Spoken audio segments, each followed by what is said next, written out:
Hello friends. तो यार इस वीडियो के अंदर ना मैं आप लोगों को एक बहुत ही ज्यादा सिंपल सी एक चीज बताने वाला हूँ जो यार कहीं ना कहीं अगर आप लोग कुछ क्राफ्ट की चीजें या कुछ ना कुछ नए नए इन्वेंशन करते रहते हो तो वो चीज यार आपके कहीं ना कहीं बहुत ज्यादा यूज में आने वाली है। ठीक है, तो यार मैं सबसे पहले आप लोगों को बता देता हूँ कि यार हम किस चीज के ऊपर बात कर रहे हैं। तो यहाँ पे ना मेरे पास एक प्लास्टिक का एक टुकड़ा है। ठीक है, इसमें ना मैंने एक सर्कल बनाया हुआ, आप लोगों को दिख रहा होगा। अब भाई यार कई बार ना हमारे साथ क्या होता है कि हमारे पास कोई सीजर नहीं होती या फिर कोई ऐसा टूल नहीं होता जिससे कि हम बिल्कुल इसको कट कर सके। तो यार आज ना मैं एक बहुत ही ज्यादा सिंपल वे में इसको कट करके दिखाऊंगा। इसके लिए ना हम लोगों को सिर्फ दो ही चीजों की जरूरत पड़ेगी। सबसे पहले एक आप लोग चाकू ले सकते हो जिसकी एकदम तेज धार हो। ठीक है, एक चाकू ले सकते हो या फिर आप एक जो प्लास होता है ना, प्लायर जिसको बोलते हैं, आप उसका यूज कर सकते हो। ठीक है, ये दो चीज तो आपको चाहिए होंगे। अगर आपके पास चाकू नहीं है तो यार 10 रुपए का जो पेपर कटर आती है आप उसका भी यूज यहाँ पे कर सकते हो। बट यार पेपर कटर का अगर आप यूज करते हो तो थोड़ा सा मतलब खतरे वाली चीज हो सकती है कि हो सकता है उससे हाथ वगैरह कट सकता है। इसलिए चाकू का यूज आप लोग करोगे तो आराम से कर सकते हो। वैसे पेपर कटर से भी आप लोग बहुत इजी से कर सकते हो। तो यार चलो फटाफट से वीडियो स्टार्ट करते हैं। और वीडियो स्टार्ट करने से पहले यार आप लोगों से रिक्वेस्ट है कि यार अगर अभी तक चैनल को सब्सक्राइब नहीं किया है, चैनल को सब्सक्राइब कर लेना, बेल आइकन को जरूर से कर लेना क्योंकि बहुत ही मस्त मस्त यहाँ पे वीडियोस आने वाली है। और अगर वीडियो अच्छी लगे वीडियो को लाइक भी जरूर से कर देना और यार ज्यादा से ज्यादा वीडियो को शेयर करना। तो चलिए फटाफट से अपने एक्सपेरिमेंट को स्टार्ट करते हैं और मैं बताता हूँ आप लोगों को किस तरीके से यहाँ पे इसको कंप्लीट करना है। यहाँ पे जो मैंने ले लिया प्लास्टिक का जो बोर्ड था वो तो हमने ले लिया और साथ में एक पेपर कटर ले लिया। ठीक है, आप लोग चाकू का यूज कर सकते हो या फिर पेपर कटर का भी यूज कर सकते हो। इसका जो ब्लेड है ना आपको ज्यादा नहीं निकालना है, मैं आपको दिखा देता हूँ। आपको थोड़ा सा ब्लेड निकालना है, बस इतना सा, जिससे कि यार हाथ वगैरह में लगने का भी कोई खतरा ना हो। अब इसके बाद हम लोगों को करना क्या है, इसके बाद ना हमको बहुत ही धीरे धीरे से ना यहाँ पे इसमें सर्कल पे हल्की हल्की लाइन बनानी होगी। ठीक है, अब यार आप क्या करोगे, पूरा सर्कल बना दोगे। ठीक है, ऐसे नहीं करनी है, मैं आप लोगों को बताऊंगा। ठीक है, तरीका है क्या एक्चुअली में, क्या तरीका है जिससे कि हम इजीली इसको कट कर सकते हैं। भाई यहाँ पे हमने इसको ले लिया। भाई सबसे पहले मैं आपको एक दिखा देता हूँ एग्जांपल के तौर पे। मैंने इसको कट किया। ठीक है, सेम इसी तरीके से कट किया जैसा कि मैं अभी आप लोगों को बताने वाला हूँ। और आप लोग देख सकते हो यार बिल्कुल गोल शेप में, बस कहीं कहीं से ना थोड़ी थोड़ी किनारियां हैं क्योंकि भाई वैसे कट किया है तो बिल्कुल तो अच्छे से कट नहीं होगा। बट इस चीज का भी सॉल्यूशन दूंगा, तो वीडियो को लास्ट तक देखना, तभी यार आप लोगों को समझ में आएगा कि यार इस तरीके से हम कट तो कर लेंगे बट इसको फिनिशिंग देनी कैसे है। इसके मैं आप लोगों को दो मेथड बताऊंगा कि फिनिशिंग देनी कैसे है। तो सबसे पहले हम लोग क्या करेंगे, आपके पास अगर स्केल हो तो यार आप लोग उसका यूज कर लेना, नहीं है तो इस तरीके से हम लोगों को क्या करना है, लाइंस बना देंगे। ठीक है, आगे की तरफ बिल्कुल एंड तक। तो आप कोशिश करना यार इस चीज को तो कट कर ही सकते हो इजीली। ठीक है, या फिर मैं आप लोगों को इसको भी कट करके दिखा देता हूँ। यहाँ पे इसको मैंने किया। ठीक है, अब इसके बाद मैं क्या करूंगा, इसको मोड़ दूंगा। अब इसमें क्या होगा ना कि लाइन बन चुकी है तो ये अच्छे से टूट जाएगा और बिल्कुल वहीं से टूटा जहां से कि हमने इसमें लाइन बनाई थी। और आप लोग देख सकते हो कि बिल्कुल यार परफेक्टली टूटा है, बिल्कुल सीधा, जो कि हमने लाइन इसमें बनाई थी। सेम इसी तरीके से हम इसको भी करेंगे बट इसको ना हम हाथ से नहीं तोड़ेंगे क्योंकि यार कभी कभी क्या होता है ना, मतलब अंगूठे में लग जाती है। ठीक है, अभी तो नहीं लगी बट कभी कभी यार होता है ऐसा कि लग जाती है।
फ्रेंड्स यहाँ पे जो है ना फाइनली मैंने इसको कट कर लिया है, ठीक है, पूरा मैंने इसको कट किया यार। बहुत सारे लोग मैंने अब आप लोग सोच रहे होगे यार भाई मैंने इसको पूरा आपके सामने कट किया है, ठीक है यार, क्योंकि बहुत सारे लोग यार ये बोलते हैं कि भाई हमसे कट नहीं रहा, आपने फेक वीडियो बनाई, आपने पहले से कट किया होगा उसके बाद उसको वैसे ही करके दिखाया। बट मैंने यार आपके सामने पूरा का पूरा इसको आपके आंखों के सामने ही कट करके दिखाया, ठीक है। तो यार अब यहाँ पे एक क्वेश्चन आता है कि भाई इसमें ना बहुत सारी किनारियां बन रही है, ठीक है, आप लोगों को दिख रही होंगी यहाँ पे, इसमें बहुत सारी ना किनारियां बन रही है। अब इन किनारियों को कैसे साफ करना है, तो इन किनारियों को साफ करने के लिए ना मैं आपको एक वीडियो के डिस्क्रिप्शन में एक लिंक दूंगा, तो उसमें ना मैंने एक सैंड मशीन बना के दिखाई थी, ठीक है, तो उसी का मैं यहाँ पे यूज करूंगा आपके सामने, उससे रफ करके दिखाऊंगा, ठीक है, किनारियां बिल्कुल इकसार करके दिखाऊंगा।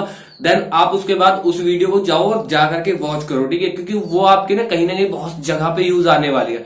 वो मशीन जो है ना जरूरी नहीं है बस इसी चीज के काम में आने वाली है, वो और भी चीजों के यूज में आने वाली है, ठीक है। अब जरूरी नहीं है यार आप सर्कल ही कट करो, आप स्क्वायर किसी भी शेप के इस तरीके से कट कर सकते हो, ठीक है, बट आपको पहले ना बड़े बड़े जो पार्ट्स है उनको कट करके अलग करना होगा, छोटे छोटे पार्ट्स को इस तरीके से अलग करना है, जैसे मैंने आप लोगों को बताया। क्योंकि कभी कभी यार होता है हमारे पास कुछ भी टूल नहीं होता जिससे कि हम कट कर सके अच्छे से, ठीक है, तो सारा प्रोजेक्ट जो हमारा खराब हो जाता है। बट यार मैं कट कर रहा था, मैंने सोचा क्यों ना यार इस तरीके को यार आप लोगों को बता दिया जाए, क्योंकि यार मेरे पास ऐसा कोई मतलब हाईफाई टूल नहीं है जिसकी हेल्प से मैं इसको बिल्कुल परफेक्टली शेप में कट कर सकूं। मैं सिंपली इसी तरीके से कट करता हूं, ठीक है। किसी भी प्रोजेक्ट के लिए मैं कोई मतलब कुछ भी बनाता हूं ना, अगर मेरे को सर्कल कट करने की या फिर स्क्वायर कट करने की अगर जरूरत पड़ रही है ना, इसी तरीके से मैं सभी चीजों को कट करता हूं, ठीक है। अब मैं दिखाता हूं आप लोगों को यार इसको हमको बिल्कुल फिनिशिंग कैसे देनी है।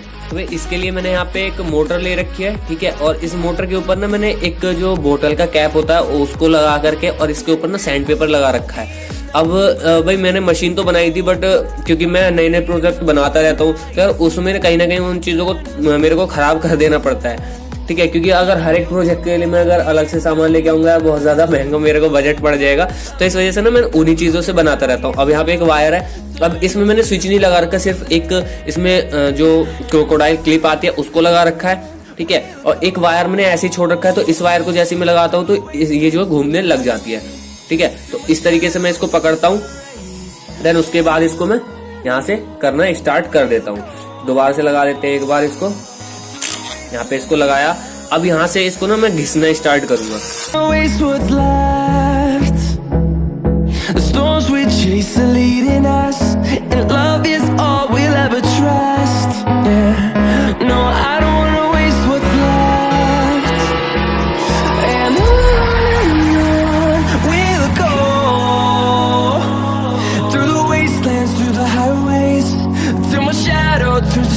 फ्रेंड्स अभी यहाँ पे जो है ना मैंने दोनों पीस जो मैं आप लोगों को दिखा रहा था, एक छोटा पीस था एक बड़ा पीस था। अब यार आप लोग खुद देख सकते हो यार एकदम परफेक्ट सर्कल की शेप में आ चुके हैं, ठीक है। और यार यहाँ पे हमने किसी सीजर का यूज नहीं किया या फिर किसी तरह की कोई कटर का यूज नहीं किया, मतलब सिर्फ पेपर कटर, ठीक है। आप उसका ब्लेड भी यूज कर सकते हो यार, क्योंकि हम लोगों को कोई ऐसा हैवी इसमें निशान नहीं लगाना, बस नॉर्मली एक हल्का हल्का एक निशान लगा देना है, ठीक है। उसके बाद हम प्लायर से इसको इजीली कट कर सकते हैं। तो यार मैं ज्यादातर अपने प्रोजेक्ट सभी इसी तरीके से बनाता हूँ, तो मैं एक प्रोजेक्ट ही बना रहा था, तो जिसकी वीडियो आप लोगों को नेक्स्ट मिल जाएगी देखने के लिए। तो उस प्रोजेक्ट को बना रहा था यार, मैंने सोचा यार इस तरीके से मैं कट तो कर ही रहा हूँ, क्यों ना यार एक वीडियो भी उस चीज के ऊपर डाल देता हूँ, जिससे कि यार मैं तो कट कर लेता हूँ बट यार बहुत सारे पर्सन है जो नहीं कट कर पाते, तो वो भी इस तरीके से कट कर सकते हैं। अब यार आप लोगों को एक चीज और बता दूं यार, ये जो शीट है ना, बहुत सारे लोग ये बोलेंगे कि भाई बहुत हल्की आप शीट है उसको कट कर रहे हो, भाई ये बहुत ज्यादा मोटी वाली शीट है, ठीक है। आप लोग देख सकते हो यार यहाँ पे ये काफी ज्यादा मोटी वाली शीट है, मैं आप लोगों को दिखाता हूँ, ठीक है। यहाँ पे पेपर जो कटर है उसके ब्लेड को दिखाता हूँ और इसको दिखाता हूँ। तो यार आप लोग इससे खुद अंदाजा लगा लेना कि यार इसका ना कहीं पे भी इससे देखो यहाँ पे आप लोगों को दिख रही होगी ना पेपर कटर का जो ब्लेड है वो कितना पतला लग रहा है, ठीक है। मैं अपने चेहरे के आगे लेके आता हूँ, यहाँ पे देखो पेपर कटर का ब्लेड कितना पतला लग रहा है, इससे कहीं ज्यादा कम से कम 5 से 6 गुना ज्यादा मोटी है पेपर कटर से, ठीक है। फिर ये वाला जो पीस है ना वो है मतलब जो छत वगैरह में लग जाता है ना, जो बारिश का पानी होता है उसको नीचे डालने के लिए, यार वो वाला पाइप है मोटा वाला, ठीक है। मैं आप लोग दिखाता हूँ यार इस तरीके का एक मतलब मैं आप लोग दिखाई देता हूँ यार, इस तरीके का जो पाइप आता है ना ये उसकी शीट है, ठीक है, आप लोग यार देख पा रहे होगे। और इतनी मोटी शीट को हमने सिर्फ एक नॉर्मल एक पेपर कटर से और प्लायर की हेल्प से एकदम सर्कल की शेप में कट कर दिया है। ठीक है, और भाई वीडियो का लिंक मैं डिस्क्रिप्शन में दे दूंगा। ये जो वीडियो है मतलब मशीन जो बनाई है हमने, सैंड मशीन जो बनाई है, ठीक है। या फिर अगर आपके पास में मोटर वगैरह नहीं है तो यार आप लोग ना नॉर्मल सैंड पेपर को लेके और एक जो लकड़ी होती है, लकड़ी वगैरह पे या फिर पीवीसी के एक पतले से पाइप पे चिपका के अच्छे से उसकी हेल्प से घिस सकते हो। ठीक है, उसमें थोड़ा टाइम लगेगा बट यार वो भी 100% काम करेगी। ठीक है, और अच्छे से घिसना है जिससे कि बिल्कुल सर्कल की शेप में आ जाए। ठीक है, अभी मैंने नॉर्मल किया है बट इसको मैं अच्छे से घिसूंगा क्योंकि बस मेरे को वीडियो बना के दिखानी थी। तो नॉर्मल अभी इसमें कहीं कहीं पे ना किनारियां सी हैं थोड़ी थोड़ी, मैं आप लोगों को दिखा देता हूँ एक बार और। तो यहाँ पे ना इसमें कहीं कहीं पे ना थोड़ी थोड़ी किनारियां जैसे इसकी इधर की साइड में है। ठीक है, यहाँ पे है, तो इनको यार मैं परफेक्ट एकदम सर्कल की शेप में कट घिस दूंगा अच्छे से, क्योंकि अभी तो बस मेरे को वीडियो ही बना के दिखानी थी। ठीक है, और यार ये वीडियो आप लोगों को कैसी लगी यार कमेंट करके जरूर बताना। ठीक है, और नेक्स्ट वीडियो यार एक बहुत ही मस्त टॉपिक पे आने वाली है जो कि यार वो चीज भी आप लोगों को कहीं ना कहीं बहुत ज्यादा हेल्प करेगी। और अगर चैनल का सब्सक्राइब नहीं किया, चैनल पे फर्स्ट टाइम विजिट करो, चैनल को सब्सक्राइब कर लेना, बेल आइकन को हिट जरूर से कर लेना और वीडियो को यार ज्यादा से ज्यादा शेयर करना और वीडियो को लाइक भी कर देना। तो चलिए यार मिलते हैं जल्दी से नेक्स्ट वीडियो में किसी और अच्छे से टॉपिक के साथ में, तब तक के लिए बाय।